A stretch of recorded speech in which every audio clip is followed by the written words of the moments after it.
The new seasonal armor for Haunted gives us a lot of backstory to the season that most players missed. Eris visiting Savathûn's corpse to get magical powers, bringing the Crown of Sorrow to the city, and a mysterious signal from all of the pyramids reaching into deep space. Today we are going to dive into these tales which show the growing relationship between Eris Morn and the Drifter.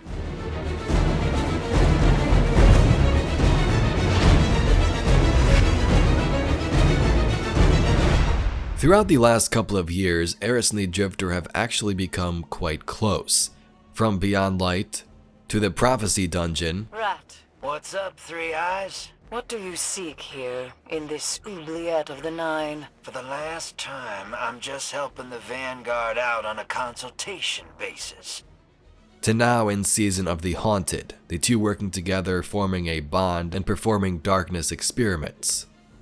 The new Eidolon armor set gives us a great update on what the pair are up to, exploring and experimenting around the system with the Egregore spore darkness plants, having visions of the pyramids as one and how they are sending a signal into deep space.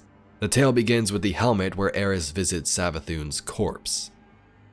Savathûn is rigid and lifeless beneath the edge of Eris's scalpel as it begins a Y incision. With each careful removal of a chitin plate, she expects the Witch Queen's muscles to shudder, her eyes to roll open, her claws to cleave Eris in twain as retaliation. Rigid, lifeless, nothing to fear. Below the skull, protected by plated scale and fraying hive enchantment, Eris sees the symbol of the Witch Queen. She peels back muscle and shaves away the surrounding tissue for a clearer view of the fading mark etched into Savathûn's encephalon organ with soulfire script. Only then does she see the embellishments adorning the mark.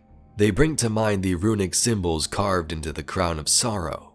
She catalogs the embellishments in a datapad, noting the similarities before continuing her examination, confident in her initial findings regarding a link to the crown. A link to the crown. A lock many have tried to pick. Now Eris holds the key from the mind of Savathûn herself. So that card is pretty cool. Eris visits the corpse of Savathûn. Obviously, it's being held somewhere, possibly in the city. She finds these marks on Savathûn that link it to the Crown of Sorrow, and now Eris believes she has the upper hand, that she may be able to control this crown. In the Arms lore, we see this happening. Eris chalks the floor in the H.E.L.M wing previously inhabited by the servitor of the Elixni Splicers. A liberated tomb ship drones beside her. Through the open, shielded hangar, the Leviathan is visible as a malformed knot, its shape bulging from the shadowed outline of the moon. Ikora descends the stairs. An ornately dressed warlock Thanatonaut follows her, their robes trimmed in bone and elaborately stitched symbols. "Do you commandeer this from Mars?" Ikora asks with a smile, looking over the hive vessel. Eris stands. It provided ample shielding for transporting the crown from its vault.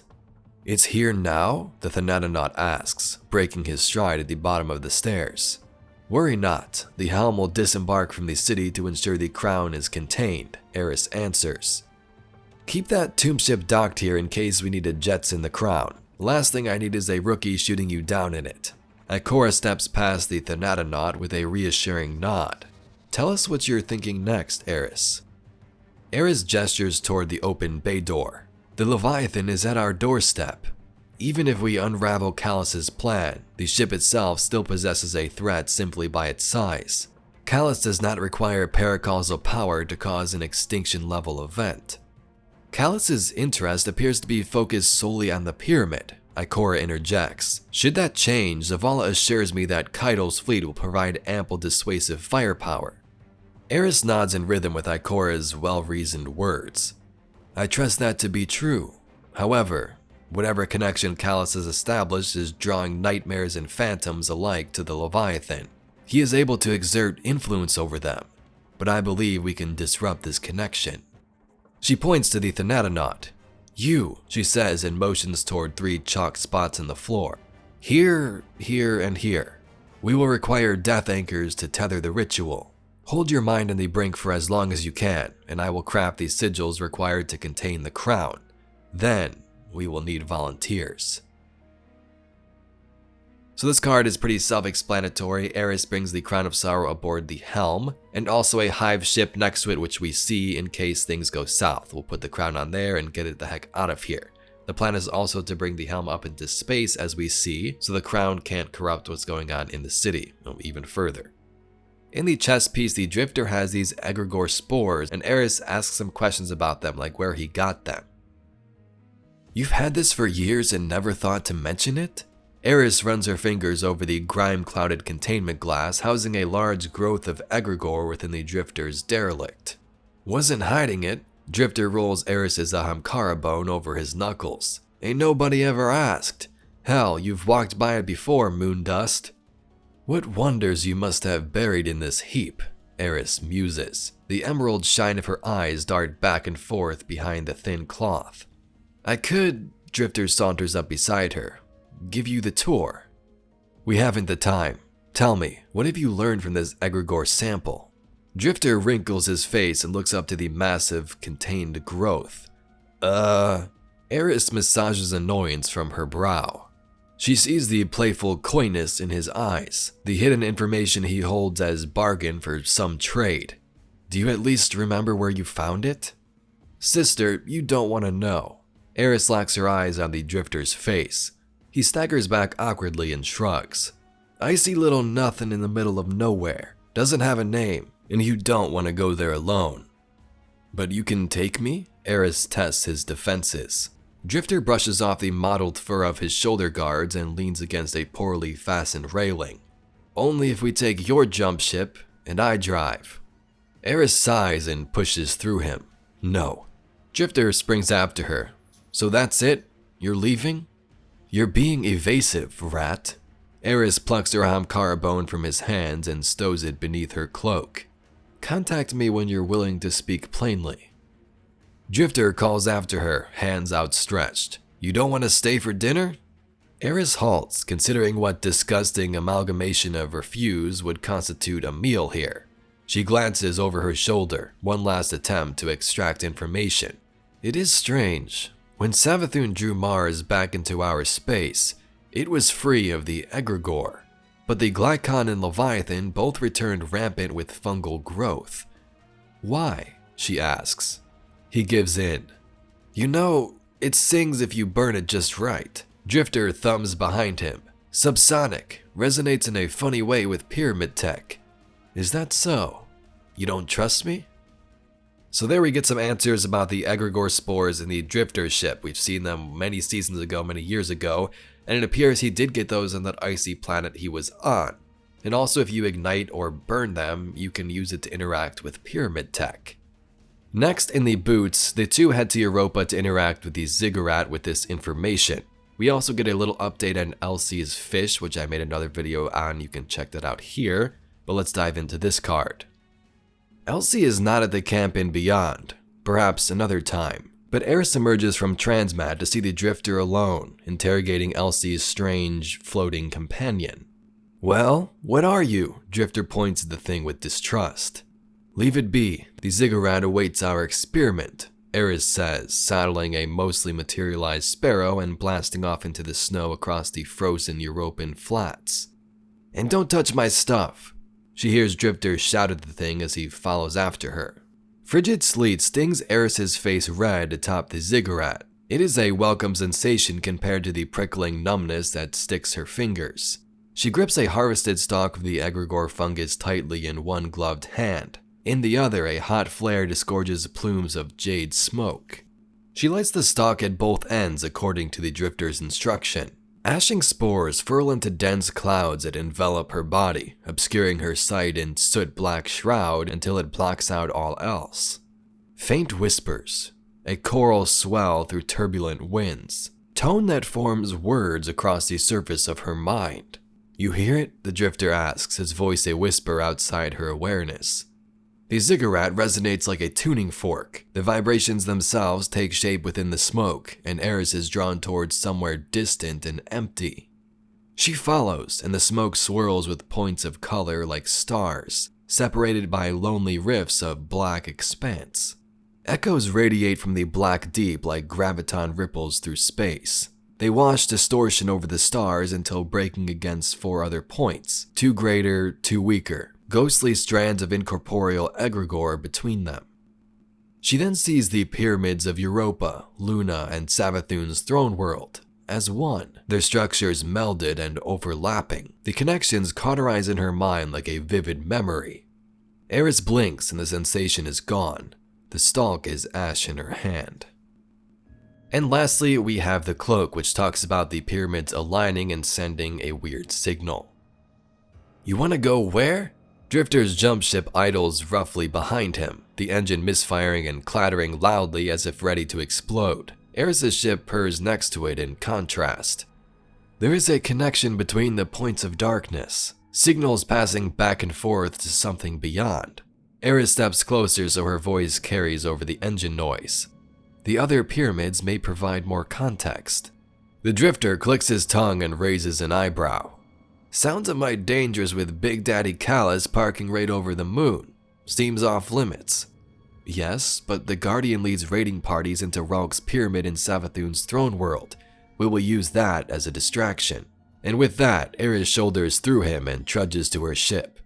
Come, rat. Can we eat first? Explosions thunder within the throne world's pyramid as Eris and the drifter establish a camp in the sunken bog where miasma meets the pyramid's approach. The massive ship eclipses them, towering in fog, the extent of its edges unknown to their eyes. Drifter's face is stern, clenched with a tension Eris has seldom seen. Trust in one hand, fistful of stasis in the other. Eris sets a cloth-wrapped stalk of egregore upon a pyramid shard jutting from the stinking swamp. She unwraps and nearly spreads the corners of the cloth before noticing the drifter's footsteps behind her. Something's watching us, Drifter mutters. He turns his altered ghost and whispers softly enough to convince himself that Eris cannot hear him. Keep your eye on her, eh? I'm gonna look around, make sure that hotshot hero didn't miss any screeps. The drifter's altered ghost emits a single elongated tone in acknowledgement and then focuses on Eris. Germaine.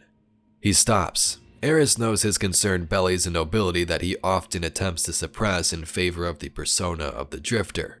It is a ruddy shield, but she has seen the true him hidden under that layer of grime. May I have a light? You got it. He discharges a solar round from his truss that sparks in the pyramid floor and ignites the egregore stalk. Back in a flash. Eris watches him disappear into the swamp, then focuses on the pluming egregore. Eris sits, exhausted, on a warm cushion in the dirt. The drifter stands over a hazardously large fire, scooping some sweet-smelling funk of stew from a cauldron-like vessel of hive design. Her face scrunches as he places a chunky bowl of thick grayish-brown pottage in her hands. What do you find? Drifter asks, slurping from his bowl. Eris tests the temperature and flavor of this food against her lips. It is something like the stinking brine cheeses Ikora had given her on her last visit to the city, but with earthly depth beneath. Her face curls and she opts instead for conversation. I was right. They are connected. But now I only have more questions. You ask me. That's how these things go. Better leave well enough alone and head home, Drifter says, slurping another mouthful. The egregore connects points of darkness, resonates with pyramid constructs, but I cannot decipher their communications. Still, the Lunar Pyramid, the Europan Pyramid, and both Glykon and Leviathan all converse with the same distant point. What Ralk spoke to, so does Callus. It is gravely concerning. Wild, Drifter says with a whistle. He shakes his head and looks at her full bowl. You gonna eat that? Eris wonders if he heard her correctly, but knows repeating herself is an exercise in futility. What is this exactly? Pretty damn tasty is what it is. First time I got it right. Thought you'd appreciate someone cooking for you since you, well, you're awful at it. Rat, what are you feeding me? She remembers his hunt earlier in the day and her stomach turns. Eris stares at the drifter, mouth agape in a half-heaving gag, her thoughts racing over the things he's claimed to have consumed. You cooked me rotted screebs? What? Drifter chokes on the stew and coughs. I wouldn't feed you that crap, Moondust. He laughs. You never had crawdad stew? He holds his bowl to his lips. Or a close cousin to it, he adds under his breath. Little swamp shrimps, you dig? It's a delicacy. Eris reels her imagination in, takes a breath, and sips the broth without taking her eyes from the drifter. The liquid fills her crumpled stomach with hearty warmth. She feels her stress melt away. The stew's flavor is far more pleasing than its smell. She smiles and drinks again. Thank you. It is good. So that is the full story of Eris and the Drifter up here in Season of the Haunted. Eris visits Savathûn Corpse and gets some magical powers. They bring the Crown of Sorrow to the H.E.L.M. Using the Egregore spores from the Drifter, they ignite it and learn it opens your mind to the darkness. With this knowledge, they head to Europa and eventually to Savathûn's throne world while our guardian is participating in a raid to learn what this is all about. The pyramids connecting to a point in deep space to the being that Ralk spoke to, most likely the Witness. If you'd like to see some more Destiny lore and mysteries just like this video, please be sure to subscribe to the channel. Anyway, I thank you very much for watching, and I'll catch you Guardians in the next one.